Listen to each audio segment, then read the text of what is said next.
Hello children, welcome back. In this video, we are going to study about a new chapter, Moulding Music, written by Aparna Karthikeyan. Actually, the story has been adapted from an article published in the People's Archive of Rural India, which is a digital journalism platform. Now, before we go into the story, we would study a short introduction of the author. So let's begin.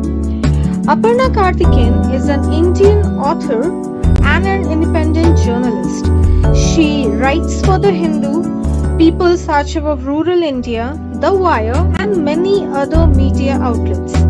She was awarded the 2015 National Media Award by the National Foundation for India for her work on vanishing livelihoods of rural Tamil Nadu. Now let's move on to the chapter. You have to beat it 3,000 times, says Meenakshi, and she sets about doing just that. So Meenakshi says that you have to beat this particular earthen pot 3,000 times. And then after saying this, she continues beating it. It is an unfired clay pot. Unfired means unbaked. That looks like many others used in cooking. So it's an unfired, unbaked clay pot, which usually looks like the cooking pot, the earthen cooking pots. Okay. This one, though, she will shape into a percussion instrument. So although this particular pot which she is beating now 3,000 times, she is going to convert it into a musical instrument. Now what kind of musical instrument? It would be a percussion instrument. Now percussion instruments are those musical instruments which produce sound once they are being struck. Okay, so when they are being struck, it produces some musical sound like the drums, tabla, even piano. All these are percussion instruments. Placing it on her lap, she starts slapping the sides with a big wooden spatula. Now she places that earthen pot which she is beating now on her lap, and then she is shaping it, okay, and she is shaping it by slapping the side of that pot with a big wooden spatula. When completed, the pot will be a ghatam, a high-quality musical instrument commonly used in Carnatic music concert. Now, once the pot is ready, it would be transformed into a musical instrument which is known as ghatam, and basically it is used in Carnatic music concert. Now, what do you mean by Carnatic music? This term itself is derived from a Sanskrit term known as Karnataka Sangitam. Okay, Carnatic is having reference to Karnataka. So the traditional music of South India is generally termed as Carnatic music. Okay, and this ghatam, it's a percussion instrument which makes sound when it is struck. So these ghatams are used basically in the Carnatic music concerts, especially by the musician who are singing traditional or who are playing this traditional music using these ghatams. An hour's drive from Madurai in Tamil Nadu, Meenakshi Keshavan's hometown of Manamadurai is famous for brick making, clay pots, and its namesake ghatam. So Meenakshi Keshavan, she lives in Manamadurai, which is an hour's drive. That means 1 hour drive from Madurai in Tamil Nadu. And her place, Manamadurai, it is famous for brick making, for clay products, okay, and for these famous ghatams, which are not just popular among the Carnatic musicians in India, but these musicians, they take these ghatams and travel abroad for all sorts of Carnatic music concerts. Okay, so her ghatams are popular worldwide. Meenakshi is an expert ghatam maker. Her family has been making the instrument for at least 4 generations. So Meenakshi and her family are not just into this business for a few years.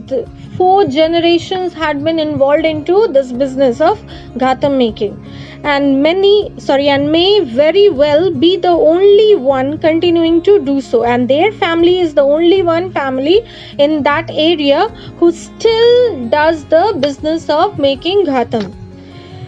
She learnt the craft from her husband and father-in-law. So she got into this business of pottery, ghatam making once she was married, okay, and she was taught this art by her husband and by her father-in-law.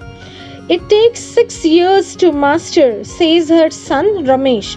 So Ramesh, who is one of the son of Meenakshi, he says that it takes a person to master in this ghatam making process about 6 years, and it takes even longer if you are not a traditional potter. So if you don't know how to do pottery, then you may take many years more to learn the trick of making ghatams. The tricky part is tempering the ghatam to improve the tone. So the difficult part is to temper. Tempering means increasing the resiliency of the ghatams. That means increasing the toughness, but at the same time maintaining the tonal quality. So that's the tricky part. Meenakshi explains whacking the side with her right hand, and she says this at the same time she is whacking the side of the ghatam. With her left, she rotates a round stone inside the pot.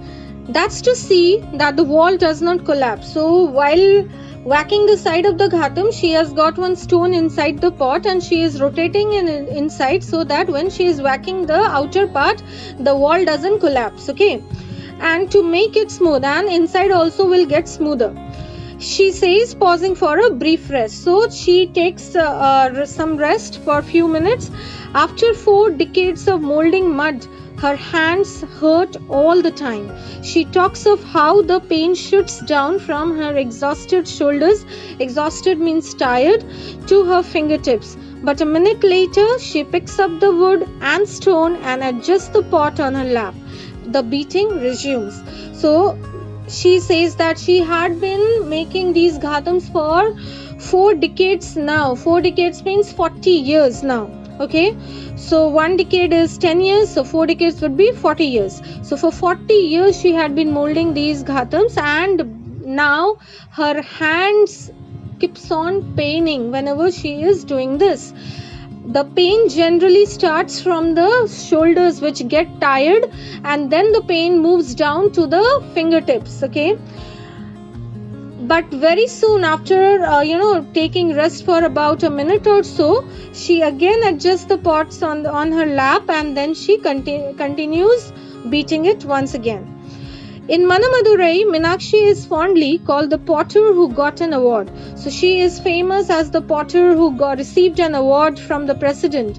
By this title, she is famous in Manamadurai.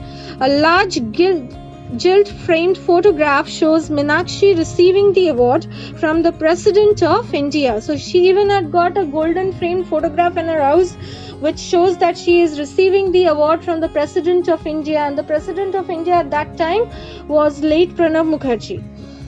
It turns out to be from the prestigious Sangeet Natak Academy. So she received this award in the highly prestigious or highly honored and highly respected Sangeet Natak Academy. The academy booklet lauds Meenakshi. Lauds means praises, okay. So even that academy had released a booklet in which they praises Meenakshi's skill in making quality ghatams. It adds that hundreds of ghatams made by her have traveled with performers all over the world. And it also says that there are hundreds of ghatams which are made by Meenakshi and had traveled around the world with the musicians whoever went abroad to participate in the Carnatic music concerts. They took her ghatams and they played those ghatams there. So in that manner, her ghatams were popular worldwide and it had traveled worldwide. The clay for each instrument also travels some distance. It is collected from 5 or 6 ponds, dried for a day, and then mixed with fine sand from the VIII river. So even the clay which she is using for making these ghatams are not the ordinary ones which she gets around her house. Okay, she is gathering or collecting these clay from 5 or 6 different ponds. Then she lets it to dry for a day, and then the next day she is mixing them with fine sand.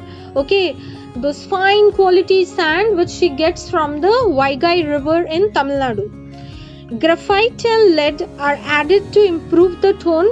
So then she adds graphite and lead to increase the tonal quality of those ghatams. The clay is then stamped on for 6 hours, and then she keep on stamping or keep with her legs or with her hands on for 6 long hours, and then she keeps it aside for 2 days. When it is stronger, it is ready to be cast into a pot, and after 2 days, when the clay gets stronger enough, it gets ready to be casted as pots. The casting of the pot is done by Ramesh. He sits in front of the electric wheel, pats a lump of clay and places it on the center. As it turns, he quickly draws up the clay and shapes it with his hand. When ready, a raw clay pot weighs a whopping 16 kg. Whopping means huge. It is then handed over to Meenakshi for finishing by beating its side. So the casting, the pot is actually made by Ramesh. Okay, he sits in front of the electric wheel, and then he puts a lump of clay in the center, and then he quickly shapes the clay and converts it into a pot. Now once the pot is ready, that raw clay pot weighs around 16 kg. Why? Because of the presence of moisture in that clay. The weight of the water only makes the pot heavy when it is raw. And then he hands this raw pot to Meenakshi for finishing. So Meenakshi is the one who will beat the side of the pot and convert it into a musical instrument ghatam. Okay. For the next couple of weeks, the ghatam is dried in the shade and then warmed for 4 hours under a fierce sun. So for next couple of weeks, the ghatam gets dried under the shed, okay, for about 2 or 3 weeks, and then it is directly put under the sun, scorching heat of sun, for 4 hours. Finally, yellow and red polishes are applied to the pot, that is then fired in the kiln for 12 hours. And finally, they paint those pots with yellow and red color, and then they put into the kiln so that it can be baked, and the baking process takes place for around 12 hours. It sheds half its weight when baked. The result is 8 kg of clay that makes beautiful music. So once it is baked, the water dries up, so the weight of the pot reduces to 8 kg, and it gets converted into ghatams which produce beautiful music when it is played. Ghatam making has seen many changes over the years. The pots now tend to be, as players prefer them, lighter, smaller and more elegant. So over the years, the taste of musicians for ghatams had changed. Now they want lighter ones, the ones which are smaller and easy to be carried away, and one which are elegant, which looks sophisticated. Okay, they are easier to carry about. Ramesh points out, Manamadurai ghatams are still the heaviest variety. The pots that are made in Chennai and Devanahalli near Bengaluru produces lighter and thinner ones. So Ramesh says that still we did not compromise with the quality of the ghatams. We are still following the traditional way of making ghatams. So the Manamadurai ghatams are still the ones which are the heaviest available in this industry. But the ghatams which are available in Chennai or which are made in Devanahalli in Bengaluru are the lighter ones. However, experts believe that the Manamadurai ghatams are sturdier than others and unmatched in their metallic sound and unique tonal quality.